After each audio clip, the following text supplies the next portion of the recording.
Hello, my name is Richard Catoni. I'm going to present on trends in educational technology, where I'm going to evaluate three websites: commonsense.org, Adobe Slate, and Google Apps. The U.S. Office of Education Technology put out a report in 2017 looking at the role of technology in education. And they state that technology gives students the opportunity to be active, creative, knowledgeable, and ethical learners. That it provides opportunity for students to move learning beyond the classroom to access it anytime, anywhere. That technology helps learners pursue passions by helping them engage in things they're interested in. And it helps close the digital divide, providing access to technology around the world to all learners, making it more equitable. Integrating technology helps students prepare for their world ahead, to their life ahead, and other jobs by providing them the skills that may be transferable in the future. So, when teaching in 21st century, it's essential that teachers integrate technology into their classrooms and provide students with an opportunity. Integrating this technology allows students to develop their technological literacy by using technology for inquiry-based learning, to assess information that they find, to evaluate it, to construct new meanings from it, to produce knowledge of their own from it, to discuss this information with others, to develop ideas with others, to create and perform tasks that are meaningful and real world problems. Students learn tools that are integrated by their teachers, which means that it's essential for teachers to develop their technological skills in order to transfer that and those competencies to students, in order to help them become more knowledgeable digital citizens. This information comes from Ready 2020. The first website that I want to look at based on these digital trends is commonsense.org, which is mainly for teachers, but there are resources for students, but teachers kind of manage the content. And it's just a way for students to learn and teachers to utilize the tools to teach digital fluency, digital literacy, digital responsibility, and to help them become digital citizens. Digital citizens take ownership of their digital lives, says commonsense.org. They find balance in their digital lives. And so commonsense.org organizes these lesson plans into themes: media balance and well-being, privacy and security,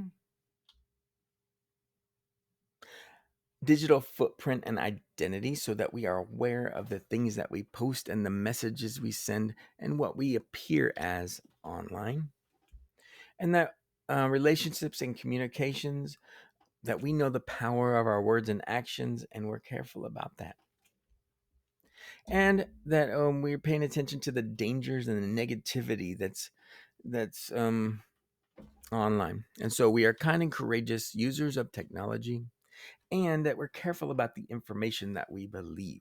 We don't just take things at face value, but we are critical thinkers and we search for supporting information. The website is organized by grade level, but there's a couple ways to organize the information. Here it is by sixth grade, and it has the themes of well-being and privacy and security with a certain lesson plan for that.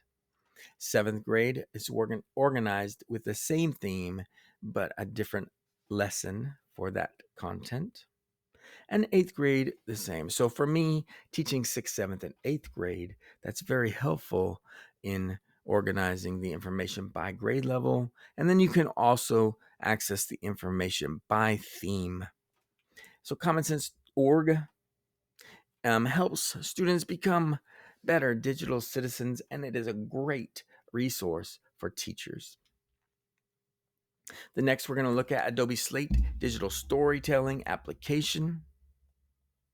And Grant and Bolin say that media and digital technology are shaping our approaches to teaching and learning, and this is one tool that can help that.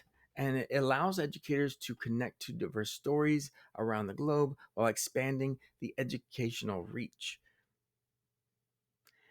It's promising teaching pedagogy to engage students in productive dialogue. So, this tool allows students to be more collaborative, to share ideas and develop them. Using digital stories creates student centered learning and provides students the opportunity to engage in their own learning development. They get to access the information, they're in charge of the content. Teachers act more like a coach in this kind of situation. Digital stories advance their ideas. It assists in development of their understanding of the world around them. Grant 2016 is where that information came from. And that supports the idea of using an app like this. It's this Adobe Slate is an iPad based app that uses images and text content laid out in a visually appealing way that students don't have to worry about the design part. They access the information, they put it into the app, and they tell an impactful story based on the content that they put and the words and the images. It's intuitive, it's simple, it's user friendly, and students can focus on the story versus learning the technology. It also provides opportunity for students to authentically connect with the world around them, with academic content, with the experience of others and their peers and themselves. It also supports collaboration, problem solving, and critical thinking, according to Listenbee and Ford 2018. It also connects to what commonsense.org said about being critical thinkers. So by using this app, we engage in that critical thinking component with and supports that instructional approach that Common Sense put out and helps us to think from a critical view, critical mind, critical lens. Collaborative tools is the next topic, and that we're looking at Google Suite or Google Apps. Google Classroom, Google Drive, Google Gmail. It provides opportunity for learning outside the classroom, anytime, anywhere learning. I have Google Classroom on my phone, which means I can access it, I can answer messages, I can put content on there. Great tool for collaboration. Students can collaborate, share documents, access digital files anywhere, anytime around the world with access to technology. And Seward says participatory culture provides digital tools that benefit us in two ways. It benefits in two ways. And that is one, it addresses a digital imperative for teachers and students, technology awareness and skill. We need to build our skills. This tool helps us do that collaboratively.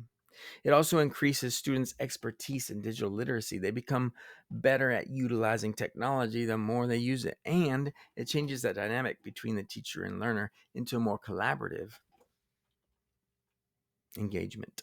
Seward also said this also says that the digital imperative in the 21st century classroom rethink the teacher learner dynamic.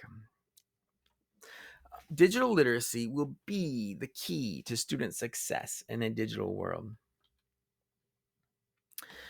And so, therefore, educators must engage in developing skills to be digital citizens and use technology more effectively. We talked about becoming digital citizens in a global learning culture and digital storytellers with technological know how, cultural competencies, and that think creatively. And we use digital tools to enhance learning opportunity, share collaboratively, extend the classroom. These web resources help us do that. Thank you.